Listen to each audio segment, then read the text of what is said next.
ভারতের পক্ষ থেকে প্রেস কনফারেন্স করে জানিয়ে দেওয়া হলো, আপাতত কোনোভাবেই যুদ্ধ বিধ্বস্ত এই পরিস্থিতিটাকে দুপক্ষই আর চাইছে না। অর্থাৎ পাকিস্তানের সঙ্গে সামরিক যুদ্ধ বা শক্তি প্রদর্শন আপাতত বন্ধ। পাকিস্তান চেয়েছে ভারতের কাছে এই মুহূর্তে ভারত যেন তাদেরকে একটু ক্ষমাঘৃণা করে মাফ করে দেয়। তার জন্য ভারত সরকার অত্যন্ত মানবিকতার সঙ্গে এই সিদ্ধান্ত নিয়েছে এবং পাকিস্তানের সঙ্গে আপাতত এই ধরনের যুদ্ধের মতো লড়াই বন্ধ রেখেছে।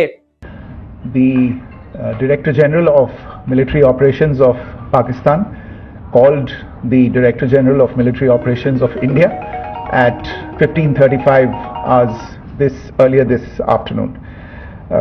It was agreed between them that both sides would stop all firing and military action on land and in the air and sea with effect from 1700 hours Indian Standard Time today. Instructions have been given on both sides to give effect to this understanding. The Directors General of Military Operations will talk again on the 12th of May at 1200 hours. Thank you. Bharatvarsha তো যুদ্ধ করেনি কখনো। আসলে যুদ্ধটা তো করতে চেয়েছিল Pakistan. 22শে April তারা ভারতবর্ষে ঢোকে এবং ধর্মীয় মেরুকরণ করে তারা নিরীহ পর্যটকদের হত্যা করে। ভারতবর্ষ যুদ্ধ করেনি। ইউএন চার্টার্ড কাউন্সিল অনুযায়ী ভারতবর্ষ শুধুমাত্র রাইট টু সেলফ ডিফেন্স অর্থাৎ আত্মরক্ষার অধিকারটাকে প্রতিষ্ঠিত করতে চেয়েছে এবং পাকিস্তানে ঢুকে 9টা জঙ্গি ঘাঁটিকে সম্পূর্ণভাবে শেষ করে দিয়েছে। পাকিস্তানের কান্নাকাটি সেদিন থেকেই শুরু। পাকিস্তান কি করেছে একবার ভাবুন। প্রথমত তারা গেলেন জাতিসংঘের কাছে, একবার নয় বারবার। যারা জাতিসংঘের সঙ্গে কথা বললেন এবং বারংবার অনুরোধ করলেন এই মুহূর্তে তারা যেন ভারতকে বোঝান কোনো রকম যুদ্ধ এই মুহূর্তে পাকিস্তান এফোর্ড করতে পারবে না। পরবর্তীকালে তারা জাতিসংঘের কাছে একটি গোপন বৈঠক অ্যারেঞ্জ করলেন, তাকে বলা হয় ক্লোজ কনসালটেশন। সেই গোপন বৈঠকে ক্লোজ কনসালটেশনে বিশ্বের তাবড় তাবড় দেশগুলোর সামনে পাকিস্তান রীতিমতো বেইজ্জত হলো, কারণ জাতিসংঘ অলরেডি একটি স্টেটমেন্ট জারি করেছিল। সেখানে তারা পরিষ্কার বলেছিল এই সন্ত্রাসবাদের বিপক্ষে জাতিসংঘ আছে, লড়বে এবং কাউকে না কাউকে অ্যাকাউন্টেবিলিটি নিতে হবে এই টেরোরিজমের।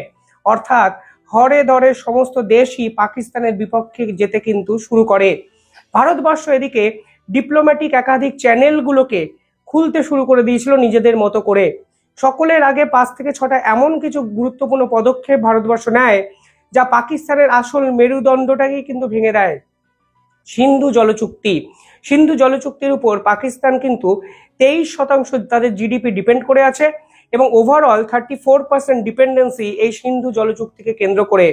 সিন্ধু জল চুক্তি যখন ভারত স্থগিত করে দেয় তখন পাকিস্তান থেকে কিন্তু সর্বপ্রথম কান্নার রোল আসে। তারা বিভিন্ন ক্ষেত্রে ভারতবর্ষকে কিছু না পেয়ে হুমকি দিতে শুরু করে এবং তারা বলে ভারতের জন্য শুধুমাত্র 130টা নিউক্লিয়ার ওয়ারহেডসকে তারা তাক করে রেখে দিয়েছে সযত্নে। অর্থাৎ প্রথম দিন থেকেই পাকিস্তানের আস্ফালন কিন্তু আমরা দেখেছিলাম, যদিও সেই আস্ফালন অনেক বেশি আমার মনে হয়েছে নিজেদের আত্মরক্ষার জন্য তারা ব্যবহার করছে। তারা মুখে একরকম কথা বলছে, হুমকি হুঁশিয়ারি হয়তো দিচ্ছে, কিন্তু আসলে 9টা জঙ্গি ঘাঁটি সম্পূর্ণভাবে গুড়িয়ে দেওয়ার পর তাদের যতটা ফেটেছে, তাদের যতটা কষ্ট হয়েছে, আমার মনে হয় এই কষ্ট তারা সাম্প্রতিক সময় আর কেউ তাদেরকে দিতে পারেনি। আমি তো একটা ছবি বা ভিডিওতে দেখলাম যা ভারত সরকারও দেখিয়েছেন যে এমন কাউকে ভারত সরকারের পক্ষ থেকে মানে সুন্দরভাবে নিখুঁত প্ল্যানিং এ হত্যা করেছে যে তাদেরকে শেষ বিদায় জানাতে তাদের আর্মি জেনারেল একাধিক মন্ত্রীরা অবধি ছুটে গেছেন। অর্থাৎ পাকিস্তানের সম্পদ ভারতবর্ষ একটা মিসাইল স্ট্রাইকে সম্পূর্ণভাবে শেষ করে দিয়েছে, যার জন্য পাকিস্তানের একাধিক উচ্চপদস্থ কর্মকর্তাদেরও শেষ বিদায় জানাতে ছুটে যেতে হয়।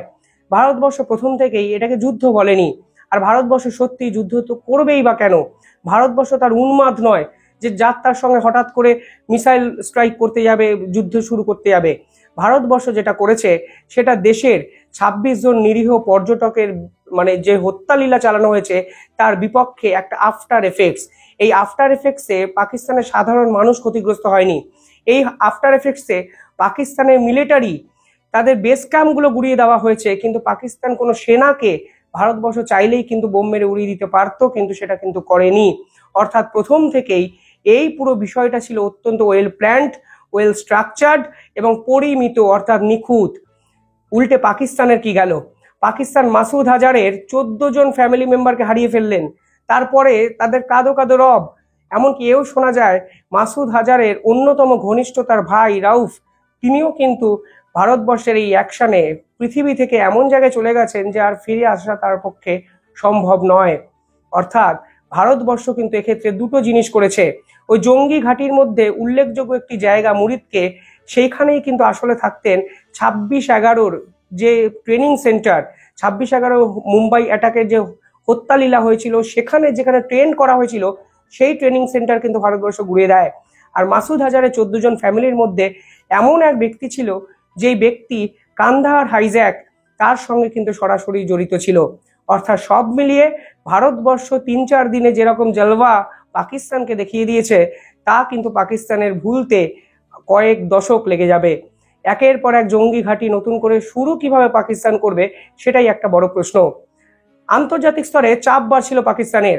বিশ্বের কোনো দেশ প্রকাশ্যে পাকিস্তানের পাশে এসে দাঁড়ায়নি। আমেরিকা প্রথম থেকেই চেয়েছিল ভারতকে সমর্থন করতে, কারণ ভারতের লড়াইটা ছিল অনেক বেশি সৎ এবং স্পষ্ট। চায়না কিন্তু প্রকাশ্যে পাকিস্তানের হয়ে লড়তে কখনো ভারতের বিপক্ষে আসেনি। সে অর্থে আপনারা যদি দেখবেন পাকিস্তানের পাশে শুধু ছিল তুরস্ক, যে তুরস্ক একটু অস্ত্রশস্ত্র দিয়ে সাহায্য করেছিল পাকিস্তানকে। এছাড়া বিশ্বের আর কোনো দেশ পাকিস্তানের এই খারাপ অবস্থায়, খারাপ অবস্থায় কিন্তু সহায়তা করতে এগিয়ে আসেনি। যা জাতিসংঘের পর ডিপ্লোম্যাটিক চ্যানেলেও ভারতবর্ষের অন্যতম বড় জয় কিন্তু এখানে ছিল। আরো একটা বিষয় এখানে মাথায় রাখতে হবে, ভারতবর্ষ কিন্তু বুঝে গেল ভারতের আসল বন্ধুটা কে। কারণ আমি বলছি, কারণ এই তুরস্কতে যখন একসময় ভূমিকম্প হয়েছিল, তখন কিন্তু ভারত সরকার অপারেশন দোস্ত চালু করেছিল, যেখানে একের পর এক সেনা সদস্যদের পাঠিয়ে তুরস্কের মানুষদের উদ্ধার কার্যে সাহায্য করেছিল ভারত। আর আজকের দিনে দাঁড়িয়ে সেই তুরস্ক কিন্তু পাকিস্তানকে অস্ত্র সরবরাহ করে এবং তুরস্কের ড্রোন দ্বারা তারা ভারতবর্ষের নিরীহ নাগরিকদের কিন্তু হত্যা করার চেষ্টা করে।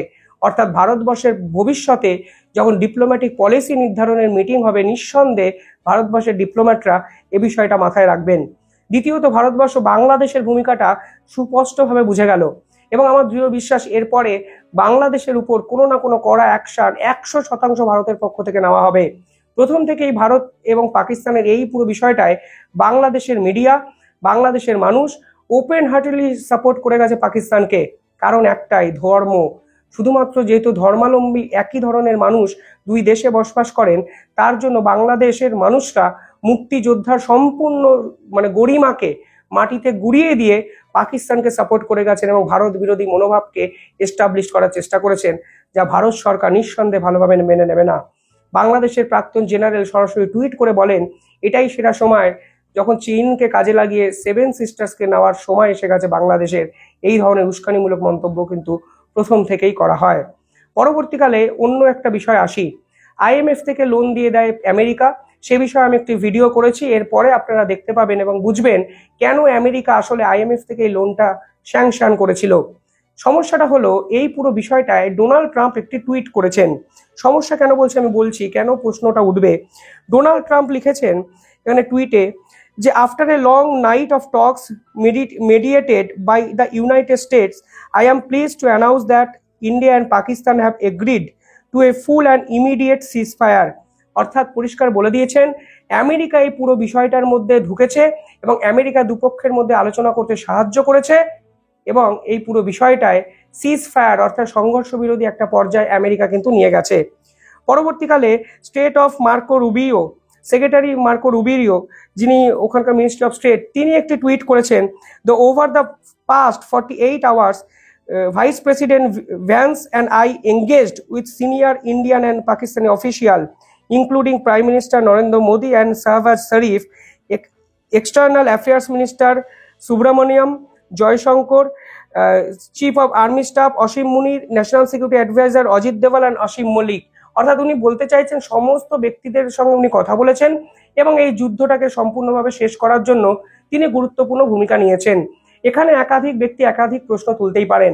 অনেকে বলতে পারেন, আমেরিকা চাইলে কি যুদ্ধ বন্ধ করে দিতে হবে? আমেরিকা কে? ভারতবর্ষের তো রক্ষাকর্তা বিধাতা কেউ নয়।